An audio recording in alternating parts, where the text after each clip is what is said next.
अस्सलाम वालेकुम। हमारा जो नेक्स्ट टॉपिक है वो है chlorides of period 3। Mean period 3 के जो क्लोराइड्स हैं उनके बारे में हम डिस्कस करेंगे। सबसे पहले हम देखते हैं हमारे पास पीरियड 3 में कौन कौन से एलिमेंट्स आ रहे होते हैं। हमारे पास सोडियम आ रहा होता है, मैग्नीशियम आ रहा होता है, aluminium, silicon, phosphorus, sulphur, chlorine और आर्गन। ठीक है, अब इनके हम क्लोराइड्स बनाएंगे। ठीक है, अब क्लोराइड्स क्या होते हैं?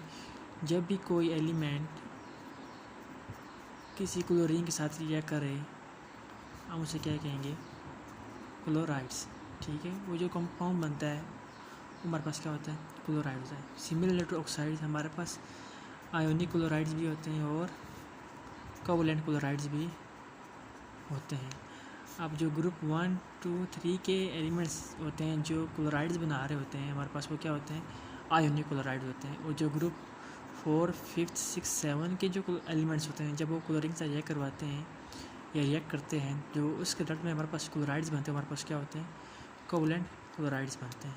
ठीक है, तो हमारे पास जो इसकी मेन टाइप्स हैं वो दो हैं। सबसे पहले हमारे पास आ रही होती है न्यूट्रल क्लोराइड्स। ठीक है, तो न्यूट्रल क्लोराइड्स नाम से पता है कि जब भी हम क्लोराइड्स को ना वाटर के साथ रिएक्ट करवा दें तो हमारे पास सॉल्यूशन ऐसा बने जिसकी पीएच क्या हो? 7 हो। मीन ऐसे क्लोराइड जिनको हम वाटर के साथ रिएक्ट करें तो उसके रिस्पॉन्स में हमारे पास जो सॉल्यूशन बनता है वो क्या सा होता है? Neutral solution. ऐसे क्लोराइड्स को हम क्या कहेंगे? न्यूट्रल क्लोराइड्स कहेंगे। ठीक है, मैं एक बार फिर रिपीट करता हूँ। ऐसे क्लोराइड जिनको हम वाटर के साथ रिएक्ट करके हमारे पास जो सॉल्यूशन बनता है वो क्या होता है? Neutral solution. Neutral solution mean उसकी पीएच क्या होती है? 7 या फिर क्लोज टू 7 होती है। ठीक है, ऐसे क्लोराइड्स को क्या कहेंगे? न्यूट्रल क्लोराइड्स कहेंगे। आप इनिशियली देखें हमारे पास दो एलिमेंट्स आ रहे होते हैं, सोडियम और मैग्नीशियम। ऑफ द पीरियड हम देखें, याद रखें हम पीरियड 3 को डिस्कस कर रहे हैं। ठीक है, तो सोडियम क्लोराइड, मैग्नीशियम क्लोराइड। हमेशा बात याद रखें, सोडियम क्लोराइड और मैग्नीशियम क्लोराइड वाटर के साथ रिएक्ट नहीं करते। ठीक है, दोनों वाटर के साथ रिएक्ट नहीं करते, do not react with water, बल्कि क्या बनते हैं? आइंस बन जाते हैं। लेकिन जब मैं NaCl को और मैग्नीशियम क्लोराइड को ना वाटर में ऐड करता हूँ, ठीक है, तो हमारे पास कुछ आइंस बनते हैं। सोडियम आइंस के बनते हैं। ठीक है, इसी तरह हमारे पास क्लोरीन के आइंस बनते हैं, इसी तरह हमारे पास मैग्नीशियम के आइंस बनते हैं और हमारे पास क्लोरीन के इस तरह आइंस बनते हैं। ठीक है, मैं इक्वेशन में लिख देता हूँ कि NaCl plus H2O give us Na positive plus Cl negative. ठीक है, उसी तरह हमारे पास magnesium chloride plus H2O give us Mg plus 2 plus 2Cl negative. जब NaCl को वाटर में डालें ना तो आपके पास जो सोल्यूशन बनता है उसकी pH कितनी होती है? ऑलमोस्ट 7 होती है।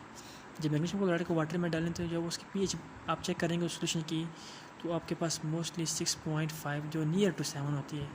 मीन ऐसे सोल्यूशन जिसमें क्लोराइड या ऐसा क्लोराइड जब हम उसको वाटर में ऐड करते हैं हमारे पास जो सोल्यूशन बनता है वो क्या है? न्यूट्रल। हम उसे क्या कहेंगे? न्यूट्रल क्लोराइड्स बनते हैं। ठीक है, अब इसमें होता क्या है? इसमें जो आइंस बनते हैं ना, इस आइंस को, इस पॉजिटिव आइंस को और इस नेगेटिव आइंस को क्या करते हैं? वाटर के मालिक्यूल्स क्या करते हैं? सराउंड करते हैं। फॉर एग्जांपल ये Na पॉजिटिव का आइन है, साथ क्लोरीन का आइन है, इसी तरह मैग्नीशियम का आइन है और साथ 2Cl नेगेटिव आइन। अब इसको ना वाटर के जो मालिक्यूल्स होते हैं, सपोज करें हमारे पास ये जो वाटर के मालिक्यूल्स हैं, मैं इसको सर्कल में ड्रॉ करता हूँ। ठीक है, इसके इर्द गिर्द सराउंड हो जाते हैं। जब सराउंड होते हैं तो हमारे पास ये जो आइंस होते हैं ये क्या आएंगे? हमारे पास ये हाइड्रेटेड आइंस।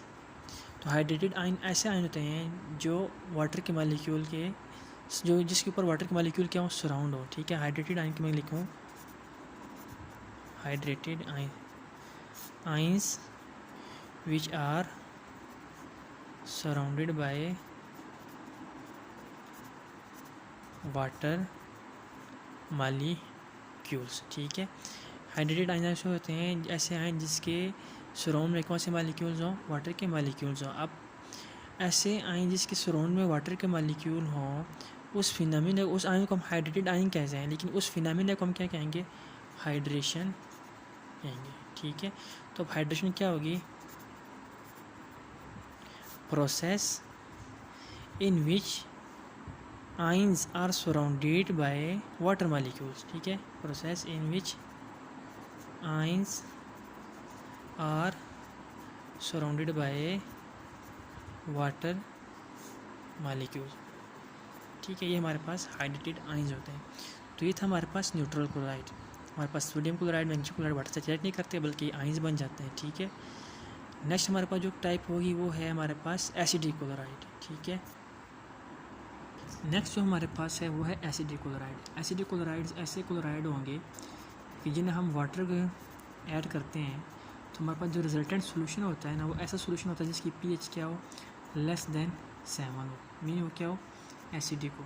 ठीक है, एसिडिक क्लोराइड ऐसे क्लोराइड जो हमें एसिडिक सोल्यूशन दे, जबकि न्यूट्रल क्लोराइड ऐसे क्लोराइड जो हमें न्यूट्रल सोल्यूशन दे। ठीक है, दैट्स द मेन डिफरेंस। हमने कहा था हम पीरियड 3 की डिस्कस करें, हमने सोडियम और मैग्नीशियम को डिस्कस कर लिया है। ठीक है, आगे हमारे पास कौन कौन से आते हैं, एल्यूमिनियम का आता है, सिलिकॉन, फास्फोरस, उसके बाद सल्फ़र, क्लोरीन और आर्गन। ठीक है, हम इनको देखते हैं। हमारे पास एल्यूमिनियम, जब एल्यूमिनियम के क्लोराइड्स को AlCl हम इसको वाटर में ऐड करते हैं, हमारे पास क्या बन रहे होते हैं, आयंस बन जाते हैं। ठीक है, क्लोरीन के और एल्यूमिनियम के आयंस बन जाएंगे। ठीक है, अब सिमिलरली आयंस, इस आयंस के इर्द गिर्द वाटर मालिक्यूल क्या हो जाएंगे, सराउंड हो जाएंगे। ठीक है, अब इसके इर्द गिर्द क्या हो गए, वाटर के मालिक्यूल सराउंड हो जाते हैं। अभी एल्यूमिनियम आयन क्या करता है, इन वाटर के मालिक्यूल्स को ब्रेक करता है। कैसे ब्रेक करता है, इस वाटर के मालिक्यूल से H पॉजिटिव को रिमूव करवा देता है, साथ इससे क्या ले लेते हैं, OH ले लेते हैं। जब OH लेके हमारे पास क्या बना देता है, एल्यूमिनियम हाइड्रो ऑक्साइड्स। ठीक है, तो ऐसा फिनोमिना जिसमें आयन वाटर के मालिक्यूल को ब्रेक कर दें, उस फिनोमिना को हम क्या कहेंगे, हाइड्रोलाइसिस। ठीक है, process in which ions cause the water molecules to break it। ठीक है, ऐसा प्रोसेस जिसमें आयन जो है ना वाटर के मॉलिक्यूल को क्या कर दें, ब्रेक कर दें, हम उसे क्या कहेंगे, हाइड्रेशन। ठीक है, हमारे पास जब ये रिएक्ट करता है हमारे पास क्या अंदर AlOH3 प्लस 3HCl। ठीक है, तो इस मिक्स में हमारे पास ऐसे क्लोराइड जो वाटर के साथ ये करके हमें एसिडिक सोल्यूशन दे, उससे क्या कहेंगे, एसिडिक क्लोराइड्स। हमने एल्यूमिनियम क्लोराइड का देखा कि कैसे इसने वाटर के मॉलिक्यूल को ब्रेक किया और कैसे इसने फिनोमिना परफॉर्म किया किसका, हाइड्रोलाइसिस का। ठीक है, सिमिलरली मैं अगर देखूँ हमारे पास नेक्स्ट जो आ रहा है सिलिकॉन। अब इसका मैंने क्लोराइड लेता हूँ SiCl4 प्लस, जब इसको मैं वाटर से यह करूँ तो हमारे पास क्या प्रोड्यूस होता है, सिलिकॉन डाइऑक्साइड प्लस HCl। ऐसा ही है। इसके बाद मैं लेता हूँ उसके बाद फास्फोरस का chloride PCl3 plus 3H2O give us H3PO3 plus 3HCl। ठीक है, तो इससे हमारे पास एसिडिक क्लोराइड। तो यही डिफरेंस है। बेस न्यूट्रल क्लोराइड ऐसे क्लोराइड होते हैं जो वाटर से रिएक्ट करके हमें न्यूट्रल सोल्यूशन दे। एसिडिक क्लोराइड ऐसे क्लोराइड होते हैं जो हमारे वाटर के साथ रिएक्ट करके ना हमें एसिडिक सोल्यूशन दे। ठीक है, आपने याद रखना कि जो सोडियम और मैग्नीशियम के जो क्लोराइड्स होते हैं ये वाटर के साथ रिएक्ट नहीं करते बल्कि इसके आयंस बन जाते हैं। ठीक है, तो आई होप आपको समझ आ गई होगी। तो थैंक यू।